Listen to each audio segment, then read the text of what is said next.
The Packers plan to bring back Davante Adams no matter what happens with Aaron Rodgers. But if Rodgers leaves, is that actually the best thing for the team?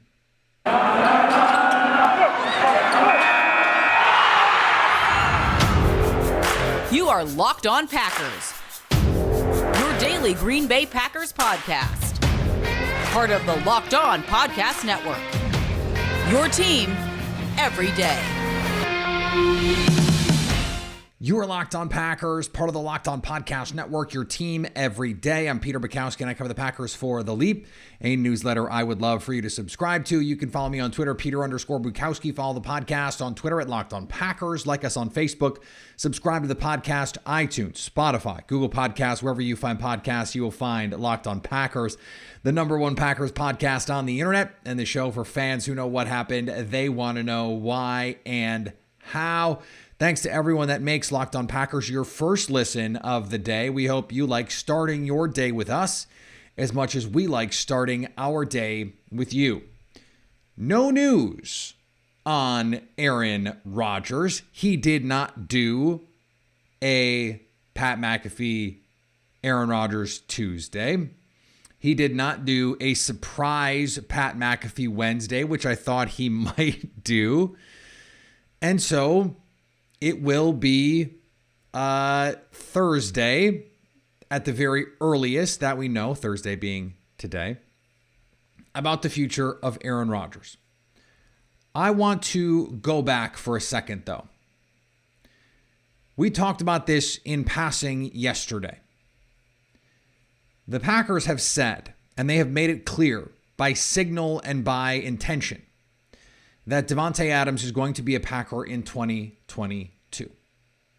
Now, whether that is real or whether ultimately if Aaron Rodgers decides to move on, they will tag and trade Davante Adams, we'll see. What I said was, though, whether or not that is the wise decision, whether or not that is the prudent decision, is separate from what we believe the reality to be, which is that the Packers are not going to let Davante Adams walk this offseason. Certainly not walk for nothing. And there are two schools of thought on this. Let's interrogate them both. The first says, you have to, if Aaron Rodgers is going to retire or Aaron Rodgers is going to be traded, your likely best case scenario is that Jordan Love is going to be your quarterback and you get someone like a Marcus Mariota to be his backup, to mentor him, and in case things go horribly wrong, you have a chance to then go and still be a playoff team potentially with Mariota, assuming these other pieces can be made to fit in. The best way to make sure Jordan Love looks maximally good, the best way to make sure you're getting the most out of Jordan Love is to have the best receiver in football for him to throw to. We got that glimpse in Kansas City. Now, Davante Adams is coming off COVID, did not look to be himself, was not his dynamic self in terms of route running and getting open and fighting for the ball and winning at the catch point, all these things that we're used to seeing him do. And maybe part of it is that they just don't have that preternatural connection that Rodgers and Adams do. And you know, that's not even the right word. It's a good word, but it's not the right word because Rodgers and Adams didn't have it either to start. They developed it. And these things usually need to be developed. So you want Jordan Love to have the ability to develop that connection with the best receiver in the game. The best chance for the Packers to win without Aaron Rodgers offensively is to have Davante Adams. And given the way that he works in this scheme, given the way Matt LaFleur has found ways to get him open, given the layups and the bunnies that they're able to manufacture for him, in addition to, hey, just it's a slot fade, and if Davante has one-on-one coverage, throw it to him. That simplifies a lot of what you're looking at if you're Jordan Love. it makes things easier pre and post snap. Pre-snap, do I have one-on-one with Davante Adams? If yes, throw it. If no, figure something else out. Maybe still throw it. It's like one of those diagrams where it's like squiggly lines and boxes, and it's like, okay, so if here, then here. If no, then this way. That whole thing. This is a visual medium that makes it very difficult. But having Davante Adams is going to be the best opportunity for Jordan Love to succeed. I don't think we have to worry about Jordan locking in on Davante Adams or doing the things that maybe Aaron Rodgers was criticized for doing in terms of saying, I'm not going to trust anybody but Davante. He doesn't have the built-in experience with Davante Adams to even have that to fall back on. The other side of this is the Packers are not competing for a title with Jordan Love, in all likelihood. Now, they have better information than we do in terms of what Jordan Love looks like, what Jordan Love is as a player and as a prospect. Brian Gutekunst's still very bullish on Jordan Love. Does it make the most sense to say, look, don't pay him 25, 26, 28, 30 million. Save that money. Allocate those resources to secondary players, defensive players, to other lesser quality, but a slew of lesser quality players, and hope that you can prop up Jordan Love in the short term, because long term, you hope that he becomes a franchise quarterback. But short term, you're bringing in enough pieces that make the parts fit, and that allows you to do, you know, what teams have done over the last couple of years, what the 49ers did with Jimmy Garoppolo, for example, or what the Rams did with Jared Goff, for example, and use a very good team to ride a, for now at least, mediocre quarterback into the postseason. And once you get into the postseason, who knows? Jared Goff went to a Super Bowl. Jimmy Garoppolo went to a Super Bowl. Neither of those teams won it, but, you know, it did take some luck, and in the 49ers case, some bad luck, for that to be how it played out. I think there are compelling cases on both sides that they have the right perspective on this. And I think it depends for the Packers on where they view this roster, who they think they can bring back. And if they can bring back Devondre Campbell, Preston Smith, Alan Lazard is a restricted free agent who they should be able to bring back relatively inexpensively. What do they find in the draft? We're going to get to the draft coming up here in a second when it comes to the receivers, because I think that's part of this as well. Or if Rodgers is moving on, is the best way forward a soft reset, a 2008 reset? You move in the new quarterback, you get the slew of pieces for Aaron Rodgers, or he retires. That's certainly, you know, possible too. But either way, you cut $20 million off his cap hit if he retires,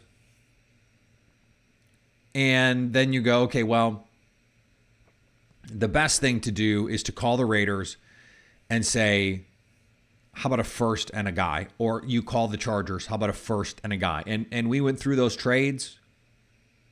Neither Q from the Raiders or David Drogemeyer from the Chargers were thrilled about those trades, but I do think both of those teams would be willing to make a splash for someone as good as Davante Adams, especially in the current climate, the current market, and where those teams are in their development. And so if you're able to get a bunch of picks, like let's say Rodgers wants to be traded, and you can get 3 firsts in Jerry Jeudy, and then Davante Adams can get you another first. Like you'd get 3 first-round picks this year, you'd have 2 next year and 2 the year after. That's a lot of draft capital to rebuild a roster for just 2 players when you've already traded up to get Jordan Love. Now, can that replace the delta that you're missing when you go from Aaron Rodgers to Jordan Love? That's a big question.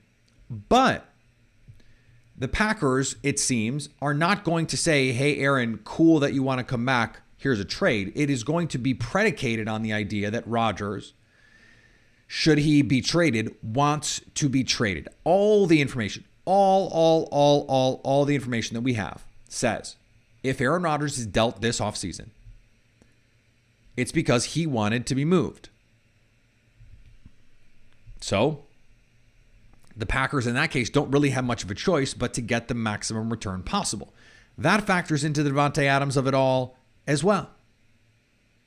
Because if you're forced to make a choice on Aaron Rodgers, maybe all of a sudden a choice that Brian Gutekunst insists is irrespective of the Aaron Rodgers part of this, all of a sudden they become very much connected. And that was something we talked about yesterday. If you missed it, go check out yesterday's show. Today's episode is brought to you by BetOnline. Football season might be over, but basketball is in full steam for both pro and college hoops. For all the latest odds, totals, player performance props to where the next coach fired is going to land, BetOnline is your number one spot for all your sports betting needs. BetOnline remains the best spot for all of your sports scores, podcasts, and news this season. It's not just basketball.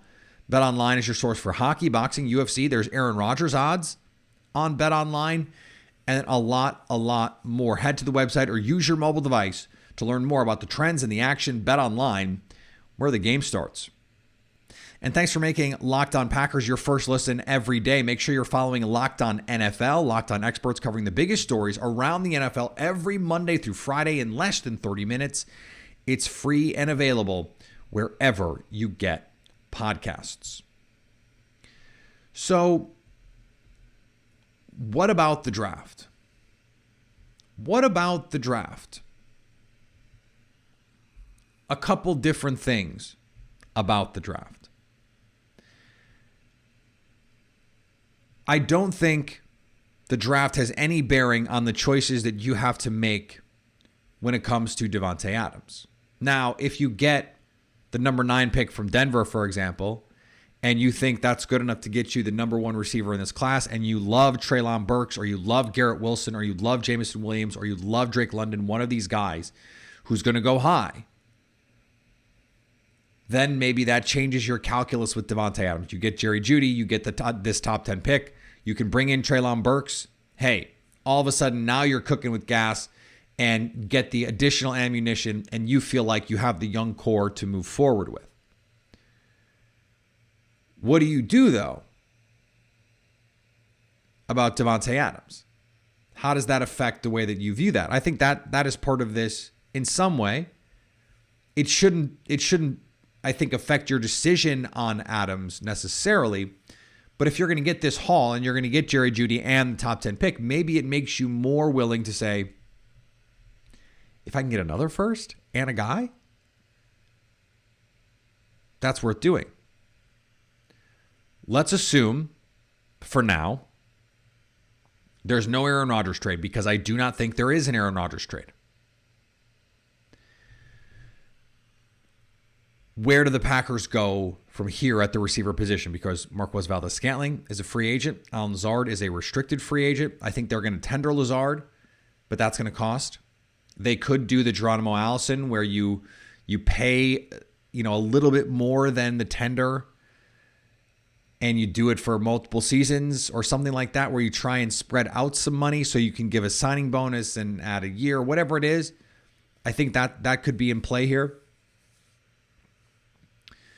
But here's where I am with this class and with the Packers in general. When you look at the top of this draft class,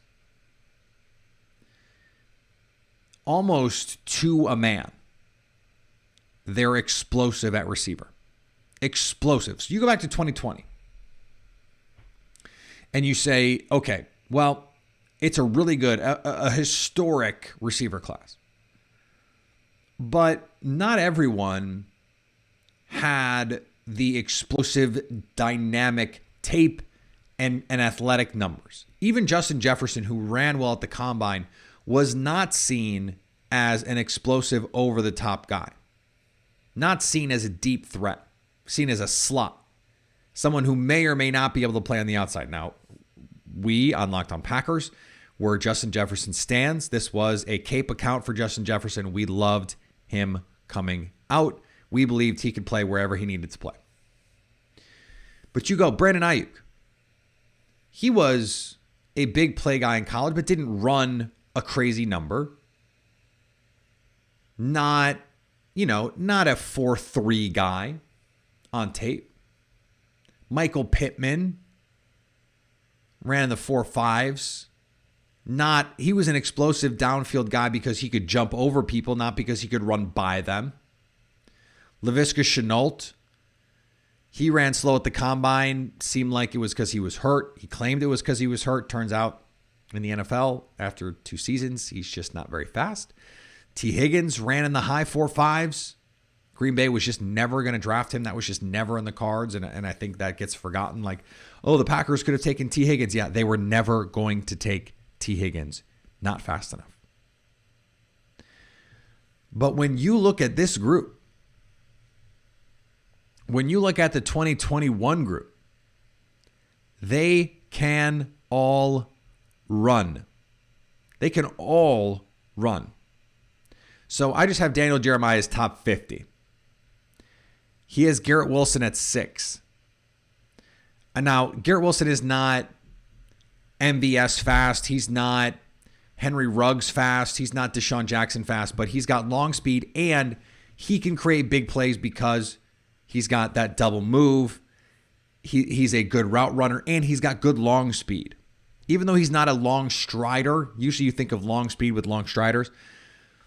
The longer he runs, the more distance he's going to create for himself. He is an over-the-top weapon, even if a lot of it is sort of in the way that like Antonio Brown was a deep threat, just because of nuance, not because he ran fast. Still, that counts. Drake London is next. He's the only guy in this top group who's just not that fast. And we're going to see at the combine what he runs. If he runs anything better than 4.55, there's just like not a shot he's going to be there when Green Bay picks at 28 in all likelihood. I mean, unless something crazy happens, he's just going to be too good. Treylon Burks, he's going to run 4.4s, I think, at 6'3", 225. I mean, he's incredibly explosive. He's my favorite receiver in this class. I absolutely love him. And if he could be a Packer guy, man, he would kill it. He's big Debo. Jahan Dotson, we didn't get to see if he's that fast down the field because the Penn State quarterback could not throw.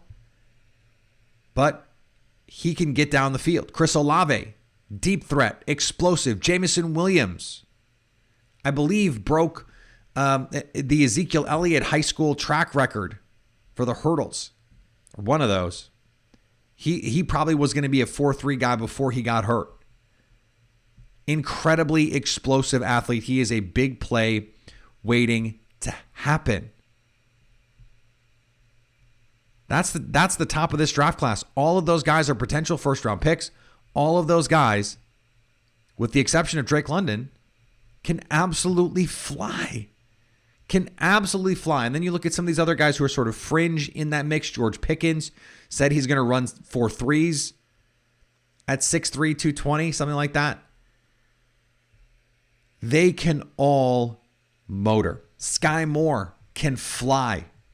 Christian Watson can fly. Okay. All of that stuff. He is Jalen Tolbert, from South Alabama, who had just dropped out of his top 50. Daniel Jeremiah did. He can move. So you have all of these players who can create down the field for you. How does that affect the way that you view a player like Marquez Valdes-Scantling? Now, we don't know if they're going to have the chance to draft one of these guys.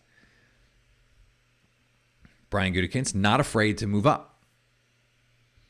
In fact, this last draft was the only first round so far in the Brian Gutekunst tenure where he has not drafted up or moved up in the first round to draft a player.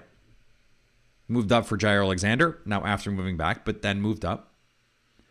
Moved up for Darnell Savage. Moved up for Jordan Love. much to the chagrin of a lot of Packer fans. And then Eric Stokes moved up in the third round for Oren Burks. They've moved around in the top 100 to get the guys that they want to get. And so they could do it again to get the right receiver. Let's say Treylon Burks falls. He's so good and such a perfect fit for this offense. Walk right in and be a player. Jameson Williams, if the need checks out. Just slot Chris Olave or Jameson Williams into that MVS role, save the money, and you are good. And not just good, you're really good.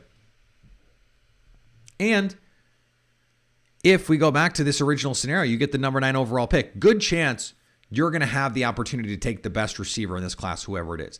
And if you think that guy is a bona fide stud, if you think that guy is legit, then how does that not affect the way that you view paying Davante Adams $26, $27, $28 million a year? And doesn't that give you leverage in that situation? Now, if you're gonna trade Aaron Rodgers, franchise tag Davante Adams, just say, look, play on the tag, and we'll figure it out in a year. Easier said than done. Easier said than done. Doesn't seem like Davante Adams wants to play on the tag. So either they pay him, and it's a long-term deal, and then whatever you're adding as a bonus. Wouldn't it be ironic if the Packers trade Aaron Rodgers to get a former first-round receiver and then use the first-round pick that they got in the Aaron Rodgers trade to draft a receiver? I mean, it would just be, oh my goodness. I mean, it'd be hilarious, just like objectively hilarious. And also, if they finally draft a receiver and it's Jameson Williams and he's coming off ACL and he can't play until November, December, even if Aaron Rodgers is back, I mean, just like objectively, it's funny. And it's a great troll. And I support it. The shape of the draft, again, I don't think it affects the decision that you make on Davante Adams. But it could affect your holistic approach, your approach in its totality when you're trying to figure out the best path forward for this team. Now, I don't see any of these guys as being game changers. So, like, if you had a top 10 pick in the 20 draft and you think you have the chance to take the best guy, the Packers love Justin Jefferson in that class. You could have had CeeDee Lamb. I'd have taken CeeDee Lamb in the top 10 all day. I think I had him as the 6th overall player. He was certainly a top 10 player for me. Imagine CeeDee Lamb on this team. It's not that kind of class, and there is no clear guy to me. I don't think Garrett Wilson is that guy. I don't think he would change the Packers' life. Someone like Burks, to me, I just think Burks is better. But if you're going to do a soft reset, then all of a sudden I think it does change your calculations. It changes your calculations with Davante, and it changes your calculations depending on how you feel about this receiver class. The Davante stuff, whether you want to keep him or not, and whether you think it's the right thing to do, that's going to be first and foremost. It's going to be way more important than what you think of the draft class. But the draft class, I think, has to factor in at least a little. Thanks for making Locked On Packers your first listen every day. Now go make your second listen Locked On NFL Drafts. Ryan Tracy and former NFL corner Eric Crocker bring the NFL Draft to life every day with insight and analysis on college football prospects and NFL front offices. It's free and available wherever you get podcasts. We heard a little bit from Matt LaFleur at the Combine yesterday. He mentioned that Aaron Rodgers was a big part of the decision to hire Tom Clements, and then sort of backpedaled a little bit and made it seem like, Tom he's just always spoken really highly of Tom Clements, and it got me interested and all that stuff. And it was just sort of like, really? That's what we're going to do? Now he said the team is trying to, ride the line between saying we want you back and being annoying. They're taking their time. From what I understand and from what is being reported, the team is hopeful that he's going to be back. They don't know. We don't know. And maybe Aaron doesn't know either. I mean, I think that has to be taken into consideration as a possibility at this point.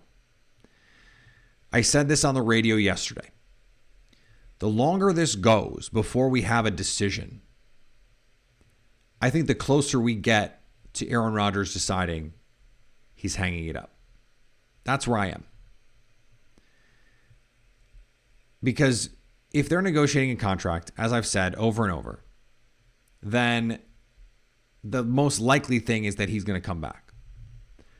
But the longer it goes while they're negotiating this contract that he doesn't sign it, the more that indecision creeps in, the more that you can start to tell yourself, well, if I'm still not sure, and this would be natural for any of us, the more you start to say, this doesn't feel right to me.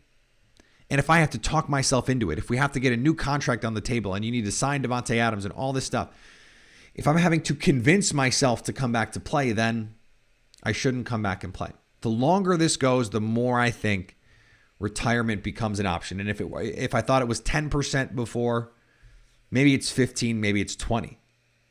And if we don't have an answer by the end of the week or certainly by Monday, I mean, if there's no answer by Monday, now it's really going to be a problem because of where the Packers are with the franchise tag and Davante Adams.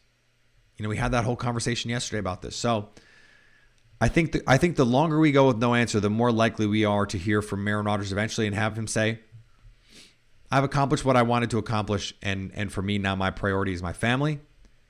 Sean McVay reportedly was enticed to leave coaching. It's a burnout job because he wanted to have a family, because he had gotten married and he wanted to experience that. Tom Brady just recently talked about how great it's been to be spending all this time with his family, playing golf and having time with them and seeing his parents. I'm not even going to wade into that with the Aaron Rodgers part of this, but